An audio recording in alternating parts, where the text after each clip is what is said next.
Okay, welcome again. So today I want to talk about something I find very fascinating. Let's call it adaptation. So I once saw a movie, White Collar. So in White Collar, there's this amazing guy called Mozart. Everybody calls him Mozzie, and he was suffering from a whole bout of paranoia, And his friend Neil Caffrey, the criminal like himself, would ask him, "You're always paranoid. Can't you calm down?" And I would say, "Paranoia is the secret of longevity." And I would think about that in my head and say, it would naturally mean that if I wanted to live long, I had to live my life like somebody's chasing me. Anyway, I'm not about to talk about paranoia, but I want to talk about how very closely related it is to the subject. I feel that adaptation is the seed for longevity. And Mike Murdoch has, spoken very many times about this analogy of the dinosaur and the cockroach. So the dinosaurs are very big animals and all, but they are extinct, and it is very relatable to the fact that they were not adaptable to atmospheric changes, all of the climate changes, whereas cockroaches are just everywhere. So you read somewhere in Ecclesiastes, if I'm not mistaken, I think it's one of those proverb talks where the teacher is saying that lizards are a very small creature, but they are found even in king's palaces. Just think about it. So it's their adaptability because they can walk through cracks, because they can literally climb walls. They are found everywhere. Tortoises are not very adaptable, so they are not found everywhere. I feel like somewhere in leadership, you're going to have to be adaptable.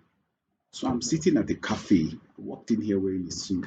I felt it was hot because obviously power outage. I had to take off my suit and then I unknotted my tie. That's adaptation. I had to find a way to fit into the current reality. So leadership is going to require a lot of adaptation.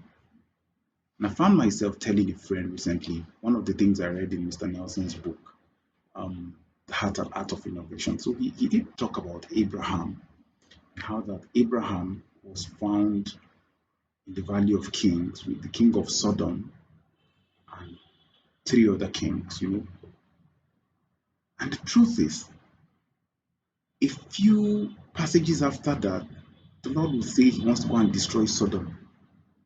The question therefore becomes, what is a righteous man found doing in the company of the seemingly unrighteous? I like to think about it. It tells me that adaptation, your journey towards greatness, will sometimes require you to deal with people who do not necessarily share your faith, your beliefs, your value systems. You're going to always have to find a way to relate with them, talk with them. And the Bible says, let your light so shine before men that they will see your good works and glorify your Father in heaven. So apparently it means that they didn't start out listening to you. They didn't start out, but somewhere along the line, they became acutely convinced that you are doing the right things. And that allowed them to adapt, to the things that we're talking about. So every time I find people say, in fact, I wrote an episode, I call it Go to the Dinosaur, Thou Rigid Man. Because God expects that people will find flexibility in their operations. You don't want to be the kind of guy that is just rigid. You don't change the things you think, you don't change stance, you don't nothing. You just feel like that thing as it was in the beginning is now and ever shall be. Adaptation requires you to move with trends. There's a colloquial saying in this part of the world, Nigeria, basically, say, I get them before no be property. So basically, you be like, what that means is past ownership is not the way to judge wealth, you know.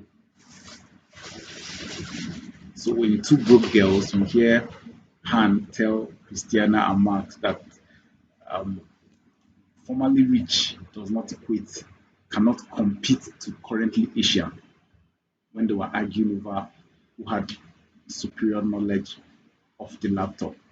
So apparently, Christy used to be rich, but now she wasn't. And Han is always going to be Asian, which meant that he had an edge when it came to understanding gadgets. I'm just saying that it will be required to make a lot of adaptations as you try to conform to your assignments, as you try to find out the things that God would have you do. You may need to be sold as a slave to Potiphar's house. Yes, you the goal, the vision that God has shown you is that you're going to eventually end up as a prime minister, but you must learn the path of service in Potiphar's house. Other times you would want to be the David that kills the lion. Other parts would be the David that plays the harp for the King Saul. And another time will be the David that kills Goliath. And at another time, you'll be the David that moves up on the throne. All these phases of your life answer to adaptation. Welcome to 7 Minutes of Wisdom. See you in the next one.